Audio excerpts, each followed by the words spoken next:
Welcome to this week's WWE Smackdown review and results. This is for August the 23rd, 2016, ladies and gentlemen. Welcome to this episode.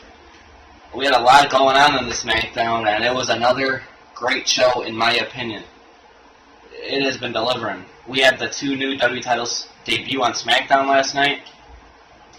We had, we know what they're going to look like, and everything.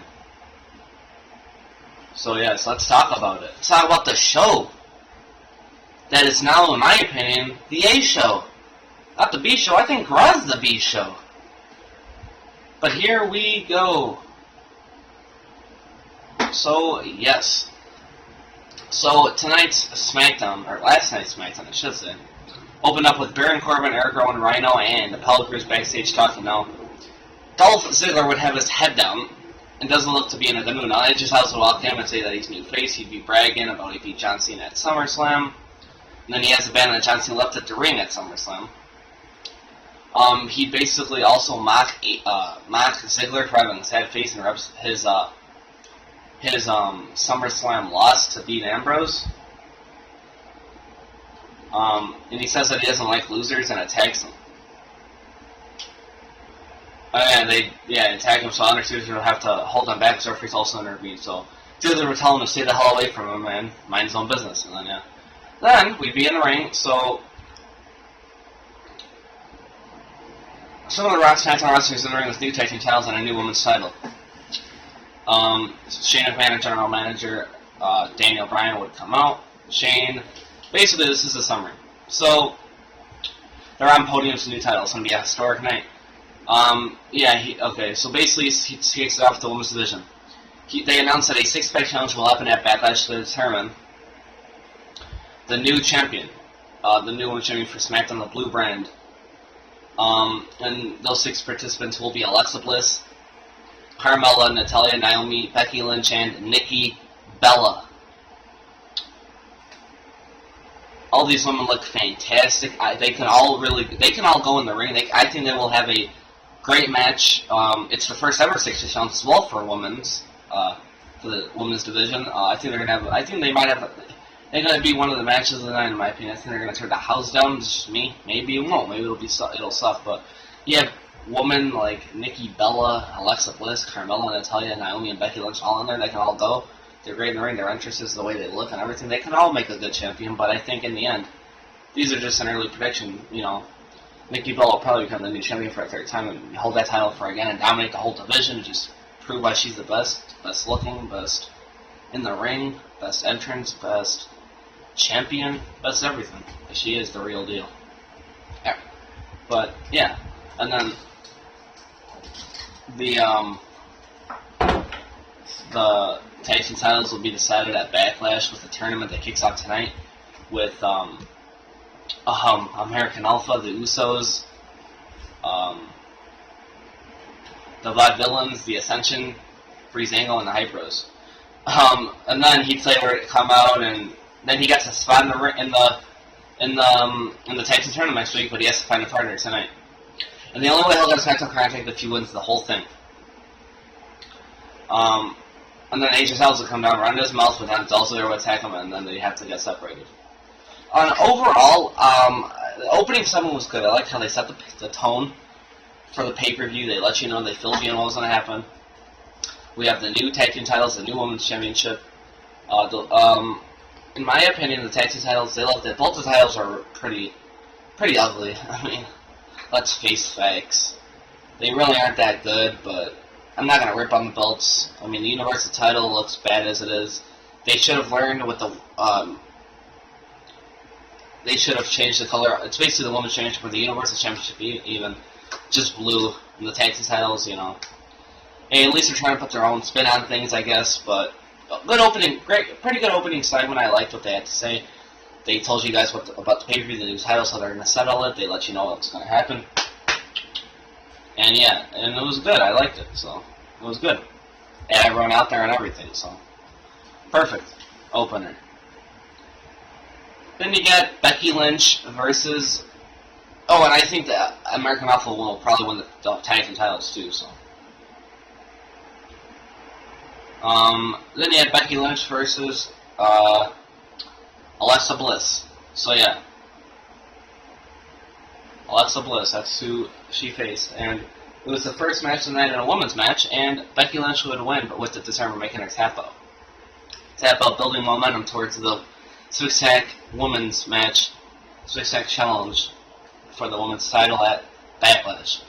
So, good match for the short amount of time that they had to go in the ring. Should Becky Lynch have won?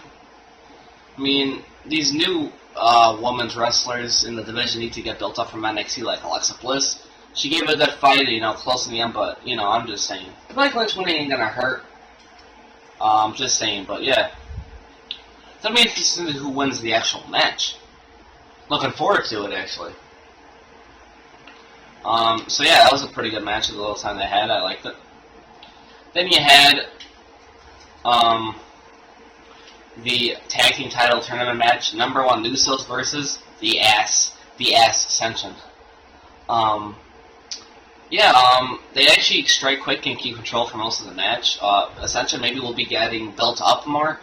They'll be looking more dominant. They haven't looked too good since they came on the main roster, but it's the way that this match looked like they're going to do something better with them and not just, especially with more time in the division and more tag teams, or less tag teams, I should say, therefore, to work with around, the brands. So that's what the brands are supposed to do.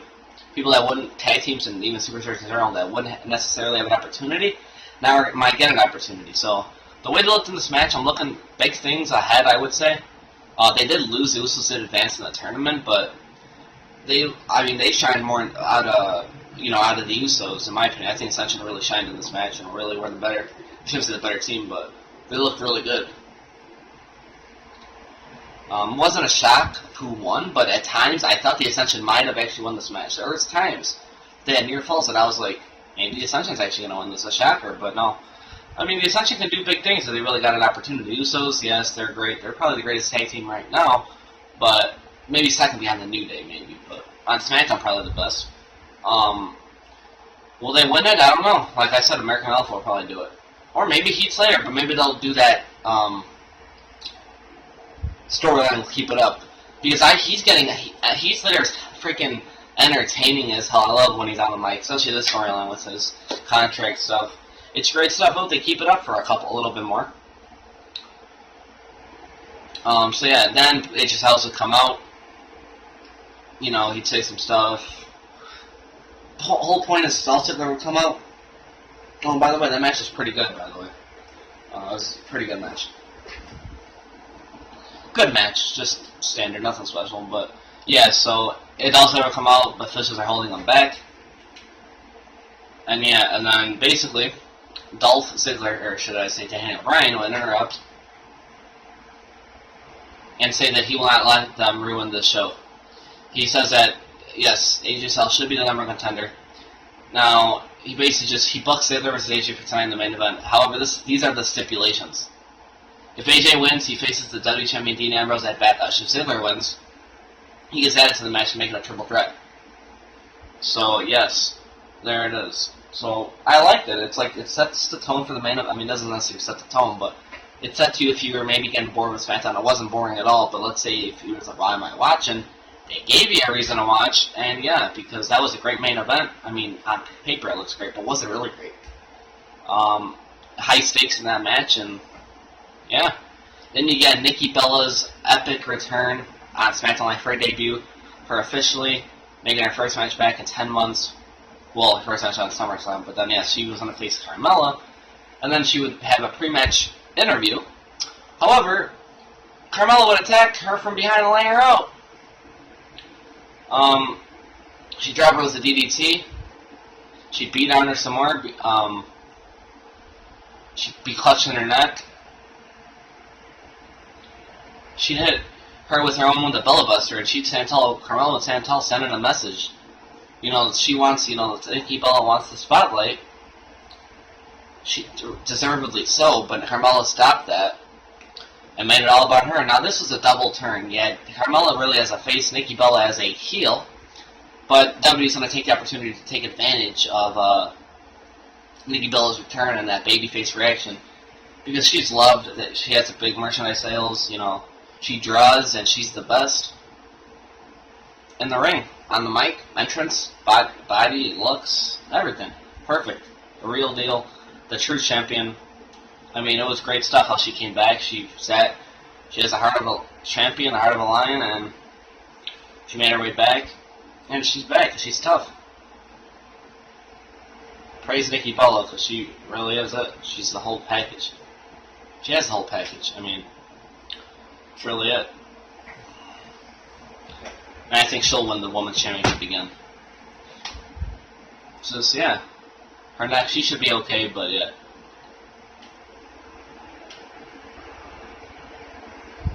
And then Randy Orton come out, say some stuff. The whole point, I just like to really say about stuff. Bray Wyatt would come out and just say his promo, and I'm getting sick and tired of seeing Bray Wyatt just come out. I don't know why, it's getting old. Same old shit.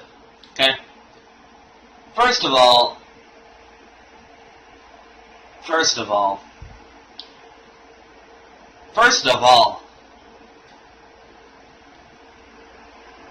Bray Wyatt, okay, he just is put right into these feuds. At least he has something to do with then Randy Orton versus Bray Wyatt, it looks like, right? However, Bray Wyatt will probably come out of this feud on the losing end again, like he does every feud, basically, pretty much. The only feud I think he ever really won was the feud with Dean Ambrose, where he won, like, pretty much, every match. Maybe Dean Ambrose won one time, but really, I mean, when you really think about it, I mean, he's never been a champion. He's never even had a title shot. Yes, ladies and gentlemen, has never had a title shot. Doesn't win a lot of matches, gets lost in the shuffle, is underused. I mean, I hope he wins this feud, in my opinion, but I don't think he will. But maybe he will. Smackdown, it is Smackdown. But yeah, we'll see what happens there, but, See, this is the thing. If Randy Orton does win this feud, no one will complain that Randy Orton buried Bray Wyatt. Yet, even though Bray Wyatt, I guess, was already buried, anyways, by John Cena. But it don't matter. He can get back on track. That's the thing. But no one will be bitching and complaining if fucking Randy Orton wins the feud. Just John Cena. Speaking of John Cena, I'm kind of on that subject a little bit since I brought him up. Why didn't he come out during the AJ Styles segment? He was not on SmackDown, didn't appear. But the storyline from last week was that he was going to come out and, if he beat him, if AJ Styles won, he'd have to say that he's better than him, and if he didn't, then he was a loser. So, and he didn't do it. They just completely dropped it, and it was kind of disappointing. Then, yeah. And now this is, are we going to have Shane McMahon versus Brock Lesnar at some point in the future? Because Shane McMahon was asked in an interview about that subject, and I'm just going to say the last thing about basically what he said. He basically said, this thing between he and Lesnar is far from over. Match confirmed? I mean, how else can you settle it? I mean, I don't know why this match would take place, but we're going to have to wait and see. It's speculation, we'll see. Then, Heath Slater would be trying to recruit Hall of Famer Arn Anderson. However, he'd walk off, he'd decline it. However, then he'd sit down, and then walks Rhino. They become partners, and they leave together. So there's your partner, there's your tag team, Rhino and Heath Slater. Rhino just defeated Heath Slater a couple of weeks ago. But we'll have to see how they do as a tag team. Will they win the titles? I think American Alpha will, but I wouldn't be shocked, actually, if Slater and Rhino did. Tag team title tournament match number 2, Breeze Angle versus American Alpha. Just as well, I think they might even build up Breeze Angle. I mean, yes, I don't like them, I think they're dumb the way they are, but they can go in the ring, they're good wrestlers, and this match was pretty action-packed. And what I have to say, I was entertained. This match is better than the first one, but the thing is that Breeze Angle kind of had a good portion of this match that was for them. They were dominating at points, near falls that I actually thought they could have won. Just like the first match, but in the end, American Alpha would win, but that doesn't mean something that line can't happen with this team. Then it would be, and I thought a funny segment, just a little bit of funny, that there would be a backstage segment with Charlie talking to Dean Ambrose. And yeah, he had sombrero on his head or something like that, and he paid with, I don't know what the hell he paid. It was funny. Then it's main event time. Dolph Ziggler versus AJ Styles in a dream match that I've actually been wanting to see. And we finally got it. And, yes. So, It was a very good match, great match. I really liked it. I loved it. Wasn't perfect, wasn't a 5-star instant classic, but I'd probably have to give it 4 out of 5 stars. I mean, it wasn't perfect, but I really liked the action in this match, the way they were countering, the near falls. Times you thought Ziggler was going to win, but in the end, AJ Styles would win. With the Styles Clash for the win. So it would be Styles versus Ambrose at Backlash. Winner and new number 1 contender AJ Styles. He stand tall, and Ziggler looks devastated. He approached Ambrose at the announce table and points at the WWE title. And Ambrose isn't phased, and AJ knocks the headset off of him. Dean comes up, but the referee's already got him between them. Smackdown goes out there with AJ and Dean staring at each other. Should be an epic match, should be an epic main event. Will AJ Styles win the title? Will he become the new WWE champion? That's how they're building up to be, and I think he will defeat Dean. And it's time for AJ Styles to become the new champion. Even though Dean's my favorite, I think, probably, I would have to say. But I don't know, but that's what it's looking like. And yes, so that's your SmackDown review. SmackDown wins, in my opinion, of the week. Better show than Raw. Gotta give SmackDown a B+. And yes, that's your grade. So what did you, for the show? So what did you guys think of SmackDown? Your pros, your cons, your negatives, your positives, things you didn't like, the things you liked.